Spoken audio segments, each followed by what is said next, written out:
السلام علیکم، انصاف لائر کی طرف سے آج ہم کیمپ زون پہ موجود ہیں۔ آج ہم نے اپنے الحمدللہ 2 ورکر یہاں بازیاب کرائے ہیں اور ہمارے تمام ورکرز کی انشاءاللہ ریلیز کا سلسلہ جاری ہے، اور عنقریب اگلے 10 دن میں 15 دن میں ہمارے 9 مئی میں جتنے لوگ گرفتار ہوئے تھے تمام لوگ انشاءاللہ جیل سے باہر آ جائیں گے، اور ہم اپنے ورکرز کے ساتھ اور خان صاحب کے ساتھ انشاءاللہ ڈٹے کریں۔ سر 3 ورکر ہیں۔ السلام علیکم دوستو، سب سے پہلے لاکھوں کروڑوں درود آپ صلی اللہ علیہ وآلہ وسلم اور آپ صلی اللہ علیہ وآلہ وسلم کی آل پاک پر۔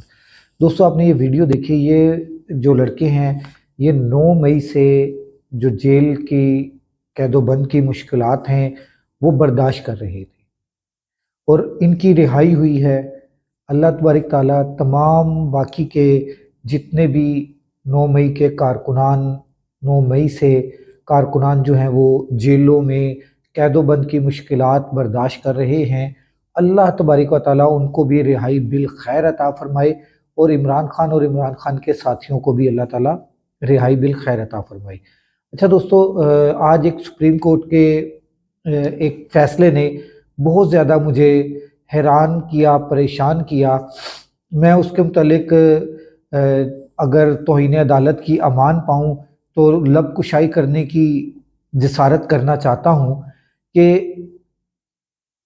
چیف جسٹس آف پاکستان نے کہا کہ بھٹو صاحب کو اس وقت فیئر ٹرائل نہیں ملا۔ تو میرے چند ایک سوالات ہیں چیف جسٹس آف پاکستان سے، میں پھر ریکویسٹ کر رہا ہوں، پھر میں عرضی ڈال رہا ہوں کہ میں اگر توہین عدالت کی امان پاؤں تو محترم چیف جسٹس صاحب مجھے یہ بتا دیجئے کہ کیا یہ جو پی ٹی آئی کے کارکنان گرفتار ہیں ان کو فیئر ٹرائل ملا ہے؟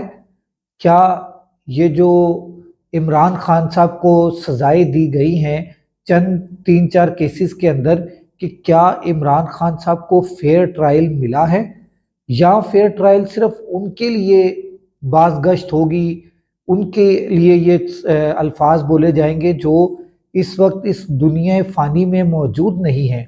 کیا یہ فیئر ٹرائل کی گفتگو جو ہے صرف انہی لوگوں کے لیے ہے جو، جیسے کہ پہلے مشرف صاحب کا کیس سنا گیا جو کہ وہ بھی دنیا فانی سے کوچ کر چکے ہیں، اب بھٹو صاحب کا کیس سنا جا رہا ہے جو کہ وہ بھی دنیا فانی سے کوچ کر چکے ہوئے ہیں، مگر عمران خان اس وقت اس دنیا فانی میں موجود ہے، اور اس کو بھی کیا اس کے ساتھ بھی انصاف تب ہوگا جب وہ اس دنیا فانی سے کوچ کر جائے گا۔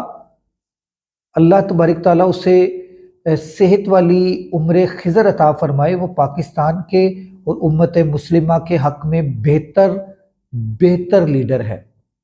اور میں یہ بار بار سوال کر رہا ہوں کہ کیا عمران خان صاحب کو انصاف ملے گا؟ کیا ان کے ساتھ جو کارکنان ہیں ان کو انصاف ملے گا؟ کیا فیئر ٹرائل ان کو ملے گا؟ کیا ان کو عمران خان صاحب کو جن کیسز میں سزائیں ہوئی ہیں؟ چیف جسٹس صاحب آپ سے سوال ہے میرا، میں پھر کہہ رہا ہوں کہ اگر توہین عدالت کی امان پاؤں تو میں معزز چیف جسٹس آف پاکستان قاضی فائز عیسیٰ صاحب سے سوال کر رہا ہوں کہ کیا عمران خان صاحب کو فیئر ٹرائل ملا ہے جن میں ان کو سزائیں دی گئی ہیں؟ یہ سوالات ہیں، اس کے جوابات اگر چیف جسٹس آف پاکستان اگر ان سوالات کے جواب دے دیں، یا ان کو فیئر ٹرائل دے دیں یا ان کو انصاف دے دیں زندہ کو بھی، تو سپریم کورٹ کی کچھ ساکھ مزید بحال ہو جائے گی۔ اس وقت پاکستان عدلیہ کے انصاف کے معاملے میں 136ویں میں سے 135ویں نمبر پر ہے، 136ویں نمبر سے 135ویں نمبر پر ہے۔ صرف ایک ملک ہے جو ہم سے بدتر ہے، باقی سب ہم سے بہتر ہیں۔ اللہ تبارک تعالیٰ ہم سب کو اپنے حفظ و امان میں رکھے۔ اگلے ولاگ تک راشد اقبال قادری کو اجازت دیجیے۔ اللہ حافظ۔